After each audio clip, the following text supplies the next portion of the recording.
Hello everybody, welcome back. I'm the Strategy Professor, and I just wanted to go over a preview for patch 1021. So this was just tweeted out by Mark Yetter yesterday. I talked about it some on the stream, but I just wanted to go ahead and make a separate video as well. So if you enjoyed the content, please be sure to like and subscribe. It really helps out a ton on the channel. Come by, check out the stream every night. I think we're going to be starting around 11 p.m. Eastern Standard Time, usually going until about 4 a.m. Eastern Standard Time. So come by, check that out. We'd love to have you. Very friendly, chill community. I try to explain as much as I can about what's going on in the game while I play, but then I'll also try to talk with the chat and just hang out. If you want to talk about League or Total War or anything else, we're happy to host you. Okay, but let's go ahead and get in here. So these aren't guaranteed 100% to come out on the next patch, and I don't know when the next patch is. I think it's next week. That is a holiday week, so I'd be surprised if they release a patch on holiday week. But if they already have it all finalized this week, maybe they can do it before they go off. We'll see. So it's either next week or the week after that. I don't know an exact number, but anyways, I will say also they did a hot. Let me go ahead and get that, include that in here too, because they did a hot nerf. They're calling it a hot fix to several of the items, and to tanks as well. So let me just hit on those just in case you missed those. After the initial release, they've already had like 2 mini patches, and then so this stuff is live. The mini patches are live, but then this preview is not live yet. It'll be live soon. So let me just hit the mini things first in case you missed those. So they're calling a hot fix. Eclipse was nerfed from 8% down to 6% max health. It gets nerfed again on the 1024. Leandre's gets nerfed again on 1024, but the overall pen goes all the way up to 15% rather than 25%. Lichbane's getting nerfed again. So we'll talk about that in a little bit. Gensu's is going from 2600 to 2800, and it's going from 45 on hit down to 40 on hits. This was a significant hit to this. However, it was buffed right before this. So it came out and it went from 3000 to 2600, and it used to have 50 on hit damage, and then they just nerfed it. Took it up to 28 and then made it down to 40. So anyways, it's still a really good item, but they did nerf it. Buff the jungle AP stuff. They'll do that again here in a second. And they fixed Moonstone Renewer, which is pretty bad. Like I said, it would be on release, but it was actually bugged. So they fixed that, and they're going to be buffing it on the newest patch. They also nerfed Victor. They nerfed his AP ratios on a couple of different abilities. He's still really good. And then Kassadin got a buff. He still really doesn't matter. Okay, now these are ones that did matter quite a bit. So they nerfed a lot, and this was just a couple of days ago. They did nerf all of the tank items because many of the tanks, especially a Mumu and Nunu in the jungle, had like 60% win rates, and Shin's at like 57 or 58, Maokai and Ornn are over 55%. So the tanks are just kind of out of control. Remember all those all caps videos? Tanks are dead, it's an assassin meta, blah, blah, blah. Well, turns out it wasn't. But, anyway, so Bomby Cinder, they nerfed the burn damage on that down to 150% from 200%, so it hits the wave clear pretty much. Sunfire Aegis, they took from 12 to 30 to 20 to 40. So that's a pretty substantial nerf, right? That's like 40%. I don't know the exact math on that early on. So it's 25% at the top end, and then from 20 to 12 is what divided by, so it'd be 3, so yeah, it's 40%, I think exactly. So pretty big nerf on that damage. Now it does scale, but it's based on your bonus health, not your total health. So by the time you get this, you might have 500 bonus health, which would only give you an extra 5 burn on it. So pretty much what I saw when I was testing this out is it used to give you, when it was fully stacked and you were auto attacking people, for that extra 70% on or 72% on the burn, and then the 100% of that on top of it with your autos, you're getting over 100. You're getting about 120 or something damage per second. And now it looks like you're getting 80 or 90 damage per second. So it is pretty significant just with how it stacks up multiplicatively with all those different modifiers. So it doesn't look like a lot, but it is actually quite a lot less. However, it's still really, really good. They're still going to be great. Just they might go from, a Mumu from 60% down to 57. They are nerfing him again here in a second as well. But Frostfire Gauntlet, same drill, got nerfed, and Turbo Chem Tank. I think the one that was really over the line was the Sunfire Aegis because the damage gets multiplied a ton. So that's the one that matters the most. The other ones, you still have utility with those. Like you still have the slow with the Gauntlet, and you still have the same speed with the Turbo Chem Tank. So If you want to build those on people, it's going to be pretty much the same. The Frostfire Slow did get nerfed a little bit, but it was mostly the damage, which mostly affects Sunfire Aegis, which was the best one. But tanks are still going to be good. Okay, so let's get to the live ones here, and there are a lot. So pretty much they are nerfing all of the mage items, with the exception of Everfrost, which just nobody gets that. It's pretty bad. Maybe on Vagar or something, but is pretty weak. So what are they doing? Well, some of them are getting nerfed harder than others. First of all, you have Luden's Tempest. So this is only the scaling, so the base damage is still intact. So you're really not losing that much if you rush this early game, right? You're going to be losing basically 5 damage every 100 AP.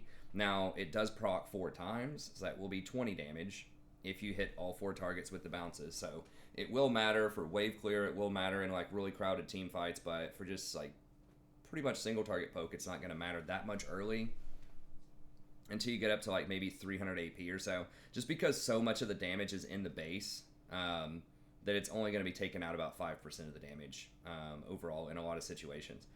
And then the movement speed is nerfed from 30% down to 15%. I don't remember how many seconds you get that. I think it's like 2 or 3 seconds. So this will matter on some champions who want to use that to be able to kite. I don't think it was the best item in a lot of situations. I think that either Leandries or Night Harvester were better, but it was bought by some people. I think Victor really liked this for the movement speed, so there were some people that liked it, but this one's still like pretty serviceable, I think. It depends on how much the movement speed matters on the champions that get it, but damage-wise, it seems pretty intact, won't matter that much.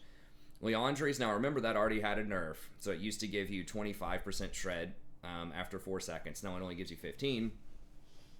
Or after 5 seconds rather, but now they're nerfing the percentage scaling on max health. So instead of being, or on your AP scaling rather. So this is not going to matter that much either. I think the scenario that I looked at is if you had a 2,000 health target, that would be plus 20 damage, that's 35 total. And then if you had 200 AP, you have this plus, whatever you get for your secondary item. Might be 200 AP in the mid to late game. Depending on how fast the games are, there'd be 40 damage. So your base damage was 40 damage. If you look at the new formula, you're basically only getting 3 AP instead of 5 AP off of that. So you're going to be doing 38 damage per second instead of 40 damage per second, right? So it's not that big of a deal. I think that's 2.5%. So you're losing 5% damage effectively off of that. So that's not that much. So yes, it is a bit of a nerf. It's 5% per tick, but in that scenario, and it's going to matter, like the lower your AP is and the higher the target's effective health is, the less that it matters. It's just that sort of general scenario, 200 AP, 2000 HP, you're going to be losing 5%. So this one's still going to be really, really good. And this is the strongest one, I think, or one of them. Night Harvester is very strong too, but Leandries was the one that the most different kinds of champions were building. So that was the most prevalent. And I think it's still going to be pretty good and pretty intact. Night Harvester. So this is one of the hardest hit ones. If you've been watching the channel, you know I love Night Harvester. I've been getting on everyone. Zyra, Rakan, Janna. Been pounding the table saying this thing's OP. And statistically, it was. It almost always had like a 5% win rate increase over any of the other ones. Ludens, Leandries, all that stuff. On most champions, it was just way better. And a lot of people weren't building it on most champions, but there were a few notable champions, very notable champions that got some attention, right? So Fizz primarily really liked Night Harvester, and a lot of those AP assassin type of champs would get this. And so that's a big reason why it's getting nerfed, and it's getting hit really hard. It's 50 damage right off the top when it comes in. So that's almost, it's not quite a third, but it's pretty close. It's somewhere between like 25 and 35%. So it's a lot of damage up front, and then it's 20% at the end as you scale more. Now it looks like it still has the 15% AP scaling, but as a first item, right when you complete it, you want to pop, you want to start going off, and I think this is a little much. I was hoping or expecting that they might do just 150 to 200, but the 125 means that you're starting off around, by the time you complete this, around like 175, versus before you're probably starting off at like 220. So And that's a pretty significant hit. So I think a lot of people who do Harvester are probably going to switch over to Liandry's. We'll see. I mean, maybe someone like Fizz still does Night Harvester, the non-AP champs, or non-mana champs. I mean, I guess he technically does have mana, but he doesn't want to build it. So we'll see what happens there. But that's a massive, massive nerf. That's probably one of the biggest ones. Like I said, somewhere between 25 and 35% damage nerf. Compared to Liandry's 5% in a lot of scenarios. And then we have Riftmaker also getting a nerf. This was surprising because I feel like a lot of champs weren't getting this. Kale most notably was getting this, and it was very strong. Singe was getting this. He was doing okay. So there's some champs that were getting Riftmaker, but I felt like this was one of the least abused on a lot of the top-end champs, just because it has that delay on it. But this one's also getting hit super hard. So this is getting like 30% nerf. It's going from 15% extra damage max down to 10% extra damage max. So that is a massive, massive hit to the DPS of this item. So I think a lot of people are going to be looking for other options. And then Hextech Rocket Belt. This one, I'm kind of surprised they're nerfing this one. You would see this on champions like Galio, like to get this, Fizz, Echo. There were some other ones, but I felt like it just was not as abused as like Liandry's and Harvester. But nevertheless, it's getting hit pretty hard. 25 early and then 50 late. So that's somewhere between, like a 12.5% and 20% nerf. And the speed's getting nerfed on top of that, so that's pretty brutal. So pretty much every one of these is getting nerfed in some way. I think Liandry's, if you have to get one, is kind of the least affected, and then Luden's would be the next least affected, if you're looking for options that are still there. Both of those are mana options. And then Lichbane is going down to 40%. This is a pretty big ratio early on. You'll usually get this second or third item, so losing 10% off of that, you're going to be losing, probably between 15 to 20 damage on the proc, because you'll probably have between 150 and maybe 200 AP when you get this, so that's pretty significant. Demonic Embrace. Now, I think this item is a little overrated on some champions. I've been trying it on Zyra some, and it's okay. It is pretty good, but it takes a while to complete, and the components are kind of iffy, including like getting health. So it might just be correct just to go Void Staff or something else instead after these nerfs. We'll see. But this is going to be, instead of 6% over 4 seconds effectively, then it's going to be 5% over 4 seconds. So it doesn't sound like a lot. You're only losing 1%, but that's like 1/6, which is about 17% of the damage. Off of this item. So that's a pretty substantial nerf as well. Nashor's Tooth, the on-hit ratio is getting hit. So this won't affect champions like Azir too much. I know Jason, obviously really likes Azir, just because he's not triggering the on-hit a lot, but most other champions, most notably Kayle, again, is going to be getting nerfed off of this. So they're nerfing Kayle like 3 different ways. They're nerfing Riftmaker and Lichbane and Nashor's Tooth, which are all like staples on Kayle. So they really, really do not want Kayle to be a thing. Eclipse is getting nerfed again, so now it's 8 seconds. So you now trigger it and you get 6% of the target's max health, which if you're against a 2,000 health target, then that's going to be 120. So not a ton, considering it has no AoE. Like, this is kind of low, the 100, but that's because it can hit 4 different targets potentially in a team fight. Hey, thanks for the sub. I appreciate it.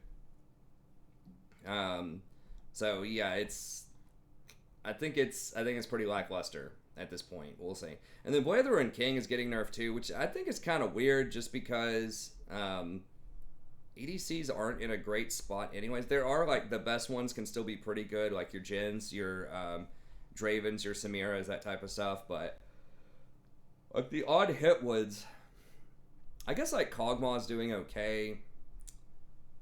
I don't know. I mean, maybe they're thinking that they're nerfing Assassins so much that maybe Assassins won't be able to pressure Kog'Maw and Vayne enough in the early game. And so they're just kind of preemptively nerfing the Blade. I don't even think Blade's like that good, honestly. I think it's overrated because it just does a lot less damage than it used to, especially on ranged. It has 6% current health, not even max health.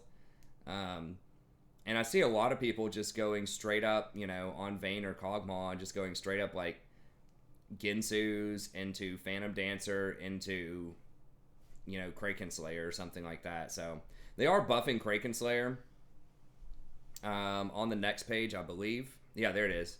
they're buffing Kraken Slayer, so maybe they're just like nerfing Blade the Ruined King just in case it's too much, right? So I don't know, kind of weird, but that's how it's going down. And then item buffs. Now tier actually looks like a pretty massive buff. It starts with 240 mana, and you can get up. You only have to stack it to 360 now. So that's 20% faster on the stack. So if people on average are not stacking this until 25 minutes, 20 to 25, which is what I see right now, now they're going to be able to get it to 15 to 20 minutes. And Muramana, once you complete it, is very strong. I mean, it ends up giving you like 80 or 90 on-hit damage. So it's very, very good once it's stacked. It just sucks early on before you can stack it, and it's kind of an expensive item. But this might actually open up some different build paths for people. It could be good. So Ezreal's obviously going to like this. And then Kaisa, I don't know if she still has to get Muramana or not. But definitely Ezreal, maybe Kaisa. And there might be a couple of other sort of on-hit champions who might like this. I know Twitch was messing around with it at the end of the season, but I don't know if that's still a thing or not. So I don't know. I don't know if you're going to get it on everybody. I doubt that AP champions are going to get it. Archangels just seems pretty bad. Like, it doesn't have the shield on it, and the bonus is just get more mana at the end. So it's like, it's okay, but it's not amazing. However, Muramana can be pretty good, especially with those Gensu builds, so we'll see. Cosmic Drive, they're taking it up to 75 AP. I think that's fair. It's a cool item, but a lot of people just don't get it. It's very heavily indexed towards like health and cooldown reduction, or ability haste as they're calling it now. So it just doesn't do a lot of damage. So I like getting that on Rakan. I've been trying it out sometimes, but honestly, I should probably just be doing Staff of Flowing Water more. But anyways, it's okay. AP Jungle, so healing is no longer reduced for AoE abilities against monsters, so you do full healing 100% against those, but they are taking down the healing to 10%, so they're nerfing the healing by, 1/6. So they're nerfing the healing by 17% total, but now it's not reduced by the 33% for AoE. So overall net positive against the AoE camps, and not as strong against single target camps. Now I think Amumu will still be able to solo Baron at some point, maybe. But it should be a little more manageable. Okay, and then Kraken Slayer is going up to 65 AD. I like this change. ADCs need just a little bit more punch in the early game, especially on this one, because it just doesn't, it's pretty bad in the early game. It's pretty bad. 60 true damage every third hit is pretty weak compared to something like Gale Force. So the proc damage is still 60, but now they're turning it to 45 bonus AD, which is a weird choice. It's kind of like a fake buff, because a lot of champions that get Kraken are going to want to get attack speed items, which don't have a lot of AD. So most notably, they're going to want to get Gensus, which Gensus can stack Kraken up twice, but it can't double proc the Kraken true damage itself, I believe. And then Phantom Dancer, sorry, I stayed up all night trying to research and get this ready. I'm going to go to sleep after this, but I want to try to bring you guys this content. But it does scale better with bonus AD, but you're mostly indexing towards attack speed, right? So you have Gensu's, Phantom Dancer, which have no AD on it. I mean, I guess like Blade the Ruined King, if you want to get that with Kraken Slayer as part of your build, but that's only going to have like 40 AD on it. So that looks like that could be a buff, but it's really not going to matter. I guess eventually it'll give you like maybe 15 AD off of your first 100. Maybe 30 like really late game if you go for another like big AD item, but it's pretty lackluster. Okay, Essence Reaver is kind of weird because it wants you to cast spells and it has a Sheen proc to it, but it has crit, and a lot of spells don't crit. So it's just kind of weird. It's an item where it's like, excuse me, maybe Ezreal wants it, maybe Lucian could be a good one. I mean, I guess it's nice you can get a Sheen item that's not a legendary, because Trinity's going to be, or mythic. Trinity's mythic. But if you want to go for a different mythic like Shield Bow, but you still want the Sheen proc for ADC, maybe it's a good choice. So, situational, but I still think it's a little weird. A lot of people are not going to get it. Phantom Dancer, this is a pretty big deal. So, 200 gold lower, and the buff lasts for 1 second longer. Now, whenever you get this stacked up, you end up basically getting like 80% attack speed, 20% crit, and 14% movement speed. Um, so it's pretty strong. And the 200 is very, very nice though. So this would be an excellent. I still don't think you're going to get it second. I mean, I've seen some people just straight up going on like Kog'Maw stuff, just Gensu's and the Phantom Dancer, and just skip the Mythic until third item. So maybe that kind of build works. Now, Moonstone Renewer, this is one of the biggest buffs on the patch. I'm not sure if it's going to be enough, but they're basically taking it to, it only charges up from 0 to 100% over 4 seconds. But the base is going from 30 to 60 to 60 to 90. So the max heal is going from 150 fully stacked up to 180. So that's pretty big. So early on, you're getting an extra like 75% healing. And then later on in the game, it kind of tapers off and will end up eventually giving you,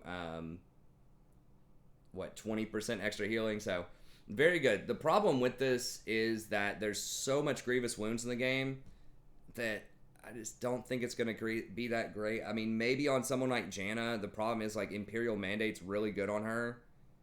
But maybe someone who doesn't use Mandate very well, maybe Soraka or Yuumi. So people will still try it, but statistically on this patch, Moonstone Renewer was just really bad. So this is a very, very big buff. But we'll see. Forbidden Idol items still feel terrible to the components feel really bad, especially Forbidden Idol itself. But the completed piece, you know, the Staff of Flowing Water and Ardent Censer are still very powerful once you get to them. It's just, you know, building up to them that feels kind of terrible. So we'll see. I think it'll be okay. Janna's doing very well. She could run something like this in theory, although once again, I think she'll stick with Imperial, but I don't think it's going to help the Sorakas and stuff rise too much. Just because there are too many meta forces moving against them. Okay, Prowler's Call, 5 AD, good. It's one of the least chosen assassin items, but it's got a really cool effect, so bring that in. And then Shield Reaver. Okay, so it's got better anti-shield. I still think that's kind of a weird design choice. Okay, and then some of the other specific champion things. Kayle is, her attack speed is going from 10% per 100 AP on her passive down to 5%. So at 200 AP, you're going to be losing 10% total attack speed. It's like, okay. I mean, it matters, but probably not that much, right? Samira, now her melee bonus damage is getting nerfed. Who cares? Like, if she didn't even have a melee form, it would be fine. Like, I don't think a ton of people use that form. The P dash range against immobilized enemies is now 800 to 1000. Okay, so why does she get a dash in the first place? That's interesting sort of question to ask. She is losing a little bit of range on that, but still, like, it's still going to be really far. And then Hecarim, AD from the movement speed is losing about 20% effectiveness. And then the movement speed itself is the same early game, but later on in the game it's losing 10% movement speed. Amumu, the W base damage, so his tiers deal 5 to 15 on live, and then they're going down to 4 to 12. And the W ratio is nerfed a lot, so it was 0.5% of your AP, now it's only 0.25%. Of your max HP. So I think decent nerf to Amumu. I'm not sure just how much that's going to impact him, but he'll still probably be alright. Hecarim will still be good. Samira will be in the same spot. And then Kayle is going to be a little bit worse. Primarily because of the items, but this little thing here might matter a little bit. And then Tryndamere, his Q passive is giving a little bit more stuff. But I don't think it's going to matter. We'll see. And then Galio now scales properly with ability haste. Okay, well, I guess he did it before. But anyways, that's it. I just want to do a really quick video just to kind of let you know my thoughts on what's changed. So I do think that mages will still be good, particularly mages that can go Leandries into Void Staff. Maybe Demonic, if it still ends up being okay. So some mages like Fizz, a lot of burst mages with Night Harvester might have a bit of a hard time, but the rest of the mages will be okay. And that's really probably going to be the biggest thing, like broad sweeping thing out of this patch. But Anyways, that's it. Have a good day, and we'll see you next time.